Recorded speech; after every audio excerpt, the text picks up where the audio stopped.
Bem-vindo mais uma vez na série de 6 lives sobre 6 coisas que não te falaram sobre a sua dor cervical. É isso aí, é nóis.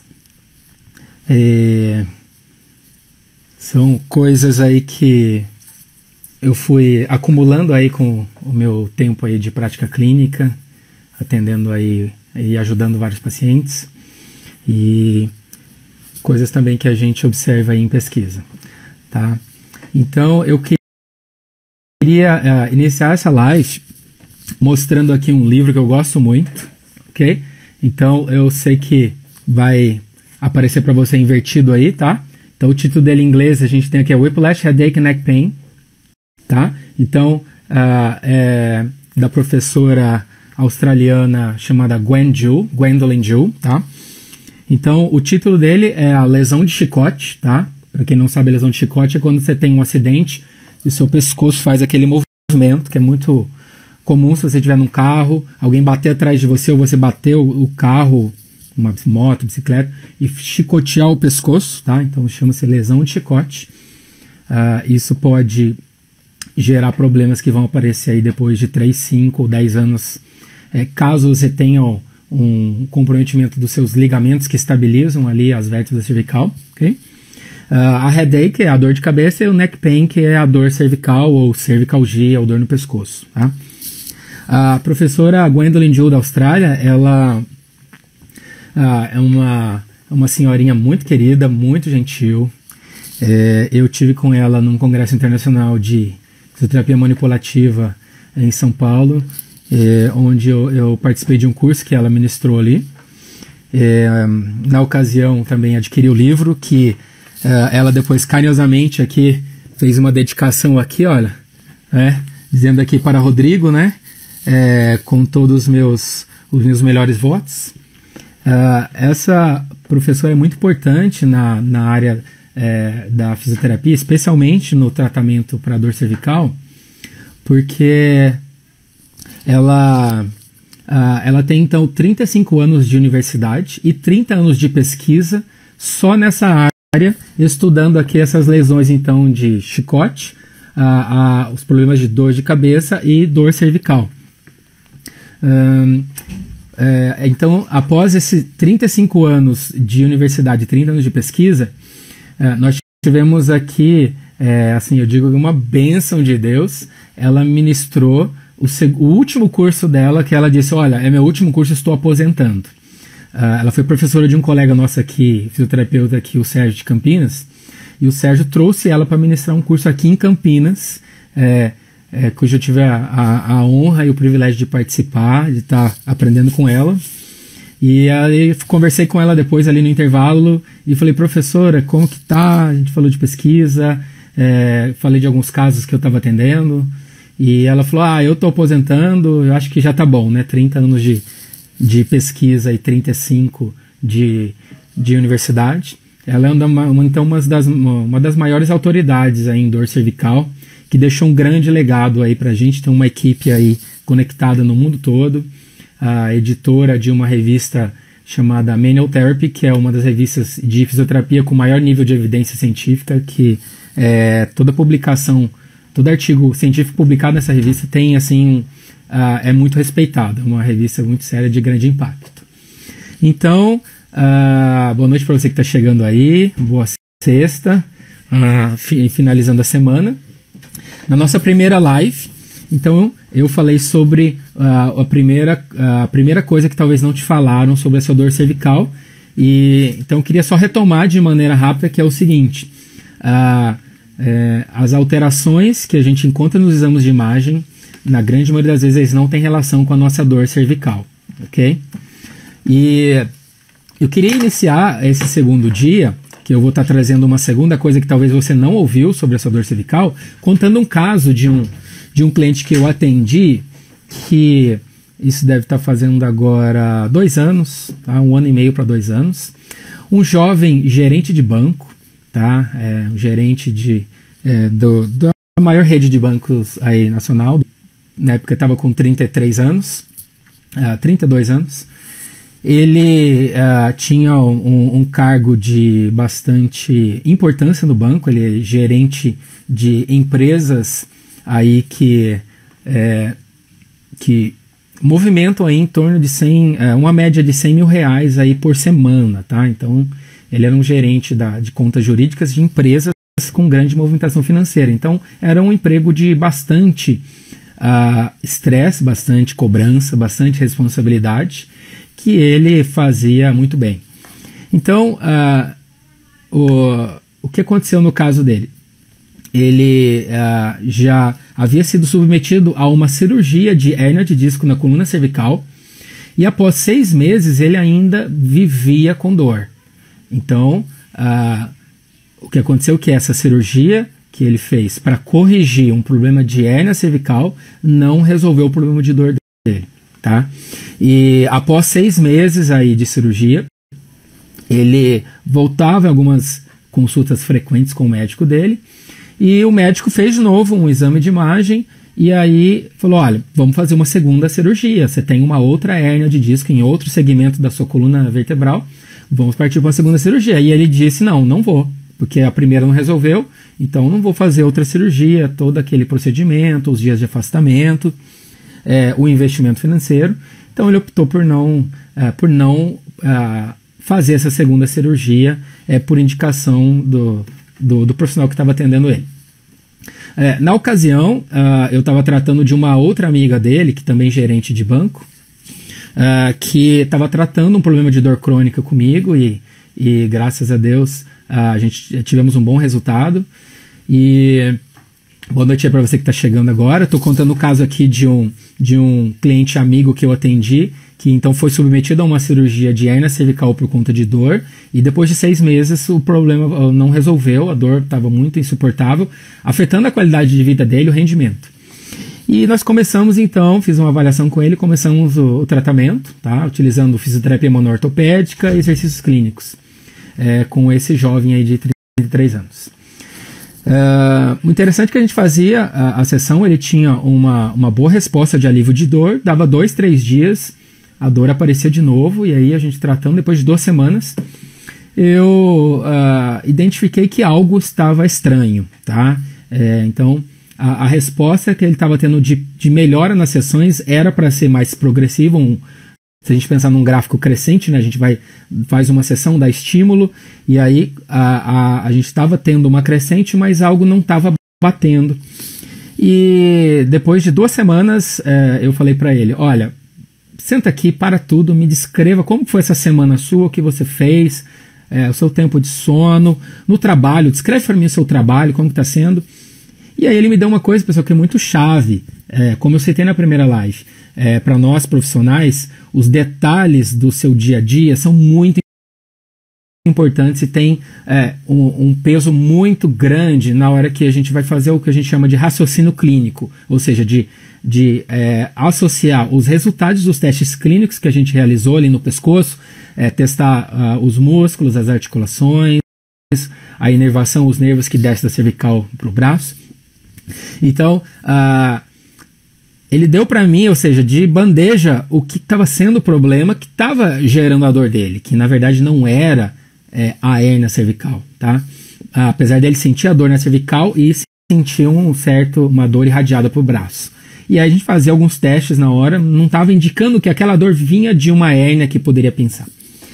Bom, dito isso, pessoal, para concluir o caso dele, ele me disse o seguinte: meu dia de trabalho é o seguinte, é igual como todo gerente ali, né, sentado ali com o telefone aqui e a caneta ali, atendendo um cliente pós-cliente ali, resolvendo os problemas. E eu falei assim: amigo, para tudo. Então é o seguinte, você vem aqui, eu vou simplificar a fala.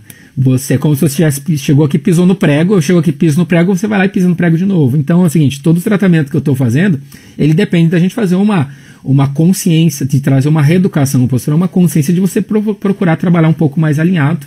Lembrando que o pescoço foi feito para trabalhar em todas as posições. O problema é ficar o dia todo aqui. É como se estivesse ali de novo pisando no prego, tá? Então eu falei: olha, então vamos nos ater a isso, tá? Se preciso, coloca o despertador do seu celular como um lembrete. E aí continuamos o tratamento com sessões e ele entendeu a proposta, ele abraçou e foi muito consciente.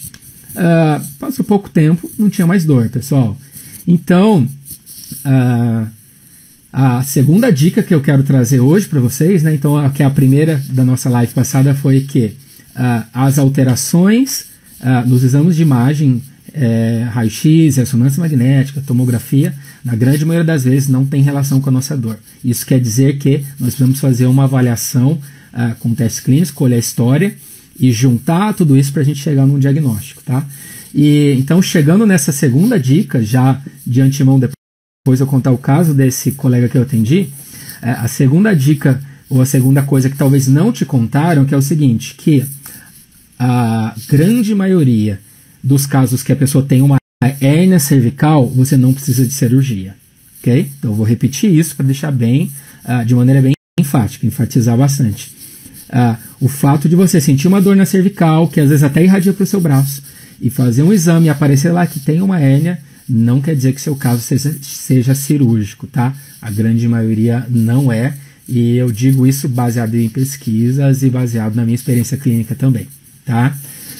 Já atendi aí um grande número de pessoas que chega assim em pânico. A pessoa está com dor, ela talvez procura na internet, eu falo com algum outro profissional, eu tenho uma dor que desce do braço e aí isso é uma hérnia que está ali pegando.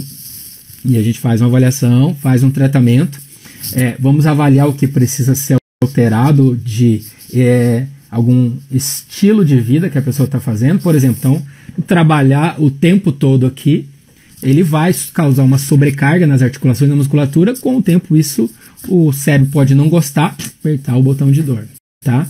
Lembrando que tem outros fatores associados à dor. Então, eu trouxe hoje de novo, de uma maneira resumida, pessoal, alguns dados aí de um outro estudo de 2018 sobre dor cervical, né? Lembrando para você que, bem-vindo que está aí hoje na nossa segunda live, que ainda perdeu a primeira, lembrando que está gravada lá no nosso canal do IGTV. Então, a dor cervical, cervicalgia, dor no pescoço, é a quarta incapacidade, ou o quarto maior problema que gera incapacidade no mundo, tá?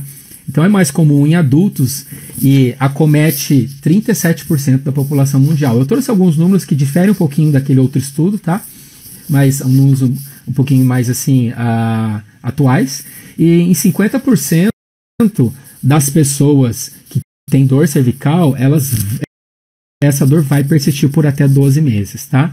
E esse tipo de problema, então, ele acontece mais em mulheres, acomete mais mulheres. E por que eu comecei contando essa live sobre esse caso desse colega que eu atendi, um gerente aí muito importante, bem renomado, muito respeitado e com grande responsabilidade. Porque é o seguinte, esse artigo aqui de 2018 está trazendo pra gente, olha só, quais são os fatores mais comuns, ok? Então, já citei, é mais comum em mulheres, tá? Empregos com grandes demandas, pessoal. Então, isso existe uma relação, tá? De empregos onde existe uma grande demanda, a pessoa tem muita cobrança, porque aí isso vai aumentar o nível de estresse, vai aumentar o nível de ansiedade, e isso é muito comum aumentar uma tensão na região da musculatura e das articulações da coluna cervical, que pode começar a gerar então uma compressão mecânica e aí às vezes uma tensão de uma musculatura interna e a dor irradiar para o braço e a pessoa achar que é uma hérnia cervical, tá? Então, novamente, depende de uma boa avaliação clínica. A minha querida mamãe, ela passou por isso uma questão de 2 meses atrás. Ela estava com uma dor muito forte, uma dor irradiada também, e já com medo, hérnia de disco, a gente não necessitou fazer exame de imagem, fizemos o tratamento e hoje, graças a Deus, ela está bem, ok? Então, esses empregos de grande demanda, eles estão relacionados com dor cervical. Então, não quer dizer que todo mundo, tá, que tiver um emprego de grande demanda, grande responsabilidade, vai ter. Mas isso está associado, ok? Um outro detalhe são pessoas em condições de baixa renda, tá? E aí isso afeta, obviamente, aí a qualidade de vida dessas pessoas, ok? Em relação a estudos no Brasil, pessoal, que trazem números mais detalhados, nós não temos tanto, como eu já mencionei, da dor lombar. Dor lombar é o campeão, porque é o primeiro problema de maior incapacidade no mundo, tá? A dor cervical está em quarto, apesar que, infelizmente, é um problema que tem crescido bastante. Especialmente, eu tenho visto aí queixas de clientes agora trabalhando de home office, tá? Tem todo esse problema de adaptação, o mobiliário, às vezes a cadeira não é tão ergonômica, o mobiliário aqui que tinha no escritório, tá? Em casa. Então todos esses fatores estão associados. No Brasil eu encontrei um estudo aqui, né? Já disse que existem poucos estudos de epidemiologia que vão estudar esses números de ocorrência, quantos casos, tá? Então tem um estudo aqui de 2011 que ele avaliou 972 indivíduos, ok? E aqui era um estudo da coluna em geral, tanto da coluna lombar, da coluna torácica e da cervical. Então, só para vocês terem uma ideia. Então, aqui, aproximadamente a cada 1.000 pessoas, tá? 40% dessas pessoas vão ter dor na coluna lombar, tá? 36% vão ter dor na coluna torácica, tá? Nessa parte mais alta das costas aqui. E 24%, então é uma estimativa, né? A cada 1.000 pessoas vão ter dor na coluna cervical. Entre pessoas que falam assim, eu tenho dor na coluna. Então, a cada 1.000 pessoas, essa é uma estimativa, 24% podem ter dor na cervical, ok? Esse estudo foi realizado aqui, acompanhando pessoas durante um ano aqui no Rio Grande do Sul, que é de 2011, tá? Então, pessoal, voltando na segunda dica que estou trazendo para vocês, né? Que talvez você passou aí com um profissional, fez o exame de imagem, eu tô com a hérnia e minha dor irradia. Então, eu falo para você, não fique com medo, não fique extremamente preocupado. Olha, como a gente fala, vou entrar na faca, precisa de cirurgia. Então, eu recomendo, procure um profissional aí especializado e experiente para você fazer uma avaliação clínica com mais detalhes, tá? Então, muitas pessoas têm hérnia de disco, tá? E não tem dor, tá, pessoal? Vamos lembrar que existem sintomas de dor irradiada que no meu dia a dia, tá? A gente fica com muito medo, a pessoa já chega com o exame de imagem, eu passei ali, novamente, com muito respeito aos colegas médicos, eu passei, tá com hérnia de disco, tudo, mas a grande maioria das hérnias de disco, elas são, como a gente chama, assintomáticas, ou seja, elas não causam sintomas, ok? Então, uma coisa boa para dizer sobre isso, que existem excelentes tratamentos, excelentes abordagens aí dentro do que a gente chama de tratamento conservador. Então, eu tenho o tratamento cirúrgico, eu tenho o tratamento conservador. O tratamento conservador, que é tratamento que não utiliza cirurgia. Então, vai utilizar as técnicas de fisioterapia, né, com técnicas manuais de fisioterapia ortopédica manual. Aí tem os nomes que a gente conhece aí, quiropraxia, técnica de osteopatia ou de fisioterapia manual ortopédica, tá? E aí a gente tem exercícios, a gente tem aí um acompanhamento para mudança de vida, a gente tem o acompanhamento aí de pessoas que estão com dor crônica e do acompanhamento dos psicólogos aí especializados no tratamento de dor, ok? Então, tem que ficar muito claro isso para você, tá? Eu já atendi várias pessoas, então se você tem um diagnóstico de hérnia cervical, calma, não é o fim do túnel, tá? Existem tratamentos com ótimas, excelentes respostas, desde que seja feito um diagnóstico correto e aplique-se aí técnicas corretas baseadas em pesquisa, tá? Vinícius, boa noite. Tem uma pergunta assim, quantas vezes pode ser feita a cirurgia no mesmo lugar? A resposta, apesar de ser óbvia, depende, tá? Em se tratando de cirurgia cervical, o que era muito comum, Vinícius, ser feito no início, acreditava-se que toda a dor no pescoço, ela era o seguinte, era porque a degeneração do disco, aquele disco entre as vértebras, que vai funcionar como um amortecedor para distribuir as cargas, então acreditava-se que sempre a dor era um problema do disco, tá? Às vezes a pessoa tem dor, mas ela está com uma rigidez nas vértebras cervicais. Então aí a gente tem que avaliar para a gente ver qual técnica a gente vai aplicar, tá? Então, a pessoa, tirando os casos como eu citei na primeira live, de trauma, onde a pessoa sofreu um acidente, que, por exemplo, a vértebra saiu do lugar, ela luxou, deslocou, foi fazer uma avaliação dele, tá?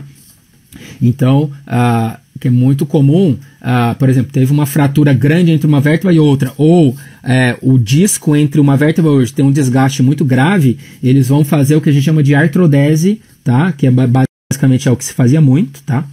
Que eles colocam 2 pinos metálicos, né?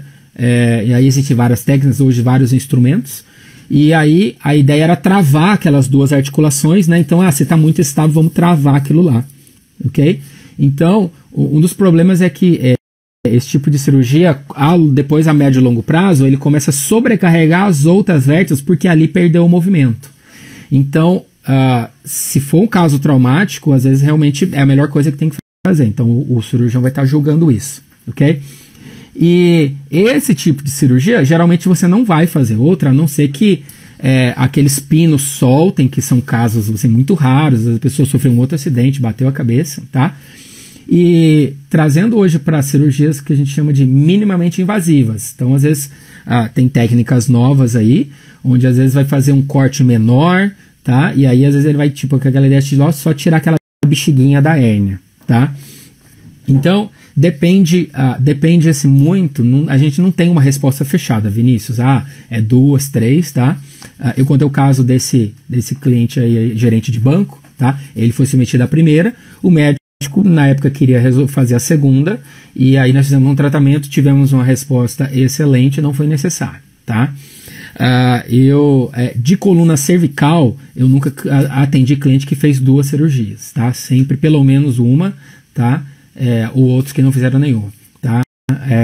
Como o nosso foco aqui é cervical, eu já tratei clientes de lombar também, que sempre fizeram uma cirurgia, não 2. Já ouvi de casos de clientes que fizeram até 2, tá? Mas infelizmente, quanto mais cirurgias você faz, qual que é um dos problemas aí a médio e longo prazo da cirurgia, porque para você ter acesso à região ali que o cirurgião vai estar mexendo, ele tem que cortar ali os músculos, e depois onde era fibra muscular vai ter ali, vai cicatrizar, e não vai ter aquela fibra muscular agindo 100%. Então, por exemplo, o músculo que tinha 100% de fibra, o médico teve que cortar para chegar naquela região, para fazer o que for necessário. Aí agora eu vou ter uma fibrose, vou ter aquele tecido de cicatriz, né, que não tem uma função como teria o músculo para estabilizar e equilibrar, ok? Muitos casos de dor cervical, a gente tem um desequilíbrio muscular da parte profunda em relação à parte superficial. Então, com técnica de exercício, a gente vai fazer um retreinamento do padrão de ativação de quem está trabalhando mais ou menos. Tem um padrão que o cérebro tem como normal. O episódio de dor, ele atrapalha isso. Então, no tratamento com exercício, a gente vai estar restabelecendo esse padrão com excelentes resultados, tá? É base, que eu te falei, mostrei do livro aqui de novo, para quem chegou depois, da professora Gwendula da Austrália. Então, eles têm várias pesquisas e já dissecaram toda a ativação dos músculos, quando a pessoa tem dor, qual músculo não está funcionando bem. E lembrando que a dor cervical não está relacionada só ao problema de hérnia ou de músculo, tá? Pode ser, eu citei assim, aquela pilares de qualidade de vida, sono, tá? A gente tem atividade física, nível de estresse, tá? Nível de ansiedade. Então, tudo isso, o pessoal, está englobado. Eu sempre, quando vou tratar um cliente, eu falo o seguinte: olha, a gente faz a avaliação, olha, eu vou tratar você, eu não vou tratar o seu pescoço, tá? Vou tratar você, por isso que eu preciso avaliar o seu sono, alimentação, atividade física, o que você faz aí que te alivia, que você tem assim de lazer, que você gosta de fazer, que te traz bem-estar. Tudo isso, pessoal, está relacionado à dor, ok? Então, se alguém tiver aí mais uma pergunta, por favor. Já estou aqui encerrando para o final, tá? Agradeço aí novamente a presença de vocês. Então, a primeira coisa que não te contaram da sua dor cervical, da primeira live, é o seguinte: que alteração na imagem, na maioria das vezes, não tem relação com a sua dor. Precisamos de uma avaliação com testes clínicos, colher a história para ser mais detalhado. Segundo, a grande maioria das hérnias cervicais não necessita de cirurgia. Ok? Então, se você tiver aí depois, pessoal, outra dúvida, pode enviar para mim. Na segunda-feira, a gente vai ter a nossa, então, terceira live, onde eu vou estar trazendo aí a terceira coisa que provavelmente não te falaram sobre a sua dor cervical. Ok? Então, boa noite você que está chegando aí. o Daí, Kátia. Eu já estou aqui encerrando aqui a nossa live de hoje. Então, a segunda coisa, se você tem hérnia na cervical, a grande maioria dos casos não necessita de cirurgia. Então, não fique com medo, não entre em pânico, ok? Procure um profissional experiente, ok? Você tem aí os meus contatos, se quiser aí, mesmo na pandemia, um atendimento à distância, ok? A gente está aqui para primeiro passar orientação, depois marcar uma avaliação, aí propor uma proposta de tratamento para você. Eu agradeço imensamente, então, a presença de vocês que estiveram comigo até agora. Lembrando, se você perdeu a nossa primeira live, você está sofrendo com dor cervical, se você conhece alguém aí que esteja aí sofrendo com esse problema, indique aí a nossa primeira live, ok? Essa nossa segunda. Então, na próxima segunda-feira, vamos vir com a nossa terceira, onde eu vou falar da terceira coisa que provavelmente não te falaram. Então, pessoal, obrigado novamente. Desejo aí a todos vocês um bom final de semana. Eu estou vendo aí que tem aí colegas e clientes aí que estão acompanhando. Alguns até que eu já tratei dor cervical, né, Kátia? Então, eu sempre digo que a gente precisa fazer a manutenção. Então, aquilo que você que já aprendeu comigo aí, exercícios, mantenha isso então. Valeu, Tiagão, um abraço aí para você, aí para sua irmã, o colega aí físio aí lá de Mogi Guaçu. Obrigado pela presença. Então aí, obrigado, Thiago. Espero que você tenha aprendido aí alguma coisa aí para compartilhar aí também com seus clientes. Boa noite, Marina. Estamos chegando aí, eu já estou encerrando. Então, uma boa sexta-feira para você.